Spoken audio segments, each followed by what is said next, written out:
There is a question that rarely gets asked when people talk about Taylor Swift. How did a singer become one of the wealthiest entertainers in the world, while countless other artists, some equally talented and equally famous, never reached the same level of financial success?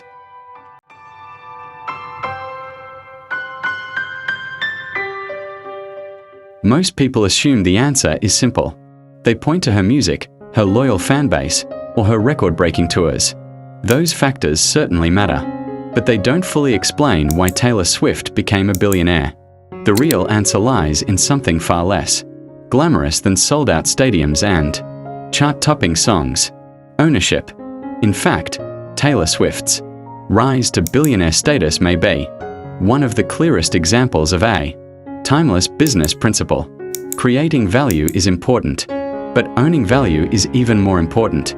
To understand why, we need to look beyond the headlines and into the structure of the music industry itself. For decades, young musicians have signed contracts with record labels in exchange for resources, promotion, and distribution. In return, labels often gain ownership of the master recordings. These masters are the original recordings of songs and represent one of the most valuable assets in the music business. Whoever owns the masters controls how those recordings are licensed, distributed, streamed, and monetized over time. In other words, the songs may belong emotionally to the artist, but financially they often belong to someone else. Taylor Swift entered the music industry under a similar arrangement. As a teenager, she signed a record deal that helped launch her career. Over the next several years, she released hit albums, built a global fan base, and became one of the most recognizable names in entertainment.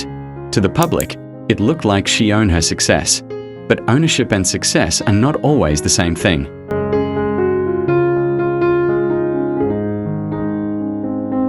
In 2019, the company that owned the master recordings of Taylor Swift's first 6 albums were sold.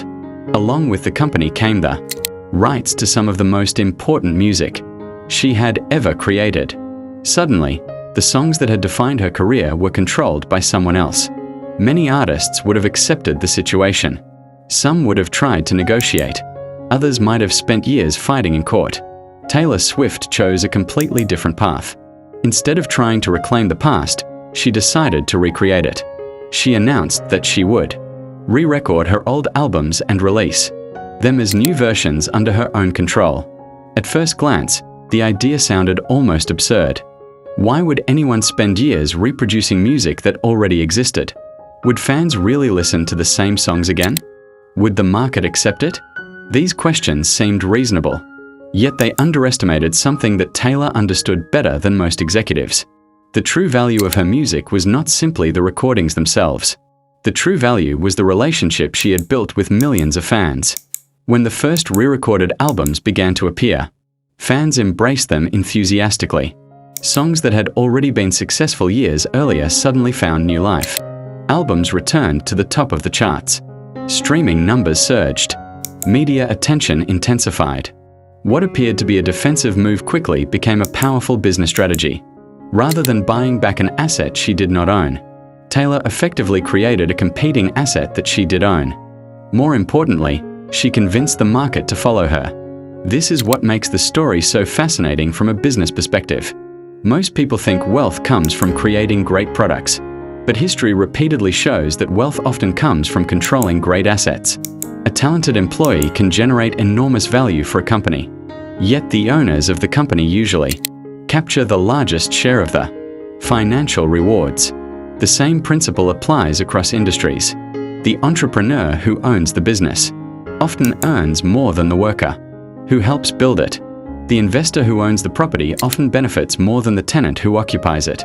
The shareholder who owns the stock often gains more than the employee who works for the corporation. Ownership changes the equation, and Taylor Swift understood this lesson better than most people realize.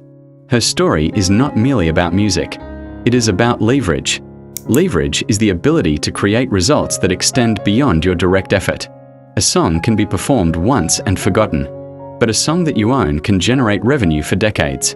A concert can produce income for a single night. but a brand can generate income for generations. This is why Taylor's strategy was so powerful. She was not simply creating music. She was building assets.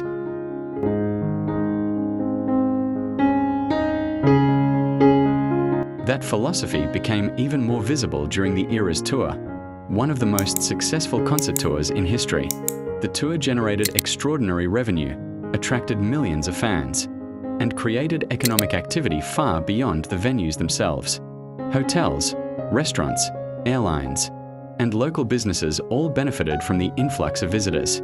Yet even the success of the Eras Tour reflects the same underlying principle. Taylor Swift was no longer just an artist performing songs. She had become the owner of an ecosystem.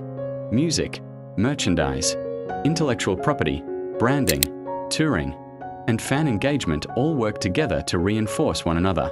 The result was not simply fame. It was financial power. Ultimately, Taylor Swift's story teaches a lesson that extends far beyond the entertainment industry. Talent matters. Hard work matters. Creativity matters. But ownership often matters most. Because in the modern economy, the people who create value are not always the people who accumulate the greatest wealth. More often, it is the people who own the assets behind that value. And by transforming a business setback into an opportunity to gain greater control over her work, Taylor Swift demonstrated a truth that applies to almost every industry. Success can make you famous. Ownership can make you wealthy.